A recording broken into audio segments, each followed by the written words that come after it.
అయినా ఈ 5 సంవత్సరాలు కూడా కరుడు కట్టినటువంటి వ్యక్తుల్లాగా నిలబడి మీరు ఎన్ని ఇబ్బందులు పెట్టినా మా పసుపు జెండాని ఎక్కడ కూడా కింద పడనేయకుండా మేము పోటీ చేస్తాం, పని చేస్తామని మాట నిలబెట్టుకున్నటువంటి వ్యక్తులు మన తెలుగుదేశం పార్టీ కార్యకర్తలు.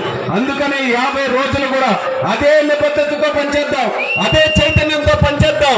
వీళ్ళు ఎన్ని అక్రమాలు చేసినా సరే ఎదురొడ్డి మనం పోరాడి అఖండమైనటువంటి మెజారిటీతో తెలుగుదేశం పార్టీని గెలిపించుకోవాలి. ఈ 5 సంవత్సరాల్లో ప్రజలకి అనేక రకాలైనటువంటి సమస్యలు వచ్చాయి. ఏ గ్రామానికి వెళ్ళినా సరే కలలేదు, ఎవరికి సంతోషం లేదు, ఎవరి ముఖంలో కూడా చిరునవ్వు లేదు. ఎందుకనంటే గాలికి వదిలేసినట్టు వదిలేశారు అందరినీ కూడా. అదే అచ్చెన్నాయుడు గారు చంద్రబాబు నాయుడు గారి పరిపాలనలో ఏ పేదవాడికి ఇబ్బంది ఉన్నా సరే 10 మంది వచ్చి పలకరించేవారు. ఏమమ్మా నీకేంటి ఇబ్బంది, ఏం చేస్తే నువ్వు సుఖపడతావు, ప్రభుత్వం నుంచి ఏ సహకారం కావాలి, అన్ని రకాలుగా చేయడానికి మనం అన్ని కార్యక్రమాలు కూడా ఆ రోజు చేసేవాళ్ళం.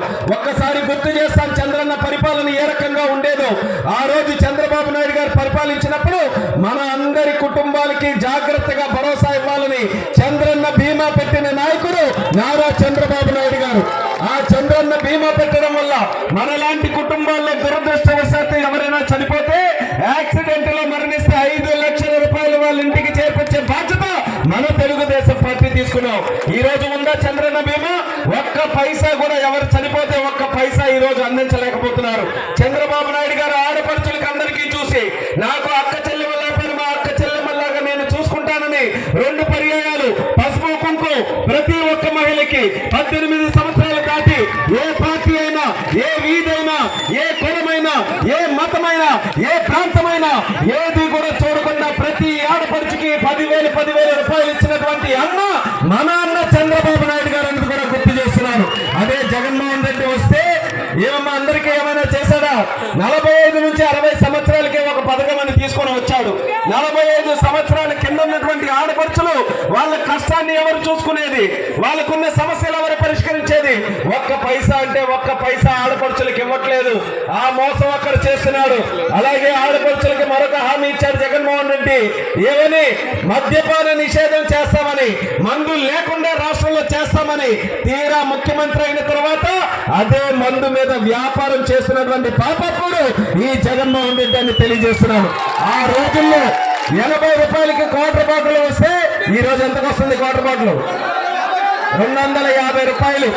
అంటే 250 ఎక్కడ, 80 రూపాయలు ఎక్కడ?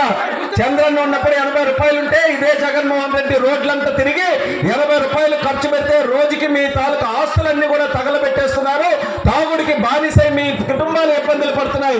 కాబట్టి తాగుడు లేకుండా చేయడానికి మద్యపాన నిషేధం చేస్తామన్నాడు. ఆ 80 రూపాయలు క్వార్టర్ మందుని 250 రూపాయలు చేశాడంటే 170 రూపాయలు వ్యాపారం చేస్తున్నాడు జగన్మోహన్ రెడ్డి. ఆ 80 రూపాయలు ఆ రోజు పోయేది.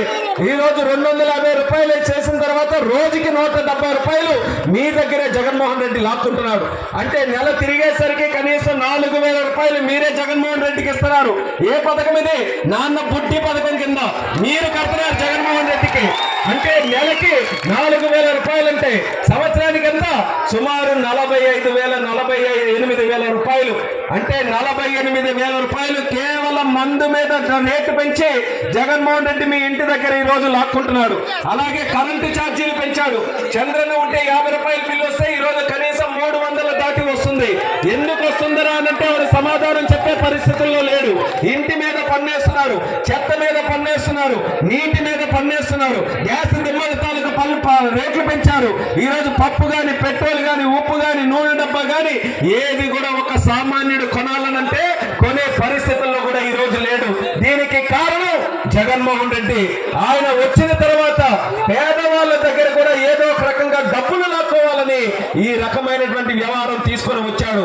మళ్ళీ ఇది పోవాలనంటే జగన్మోహన్ రెడ్డి కూడా పోవాలి.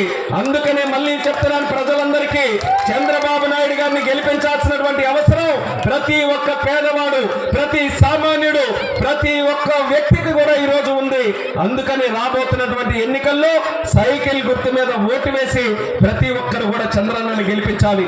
ఆ చంద్రన్న ఆ రోజు పరిపాలిస్తే మనం పండగ చేసినప్పుడు మనం ఎవరో అడగల మా కానుకలు పంపించమని. కానీ చంద్రన్నే గమనించాడు.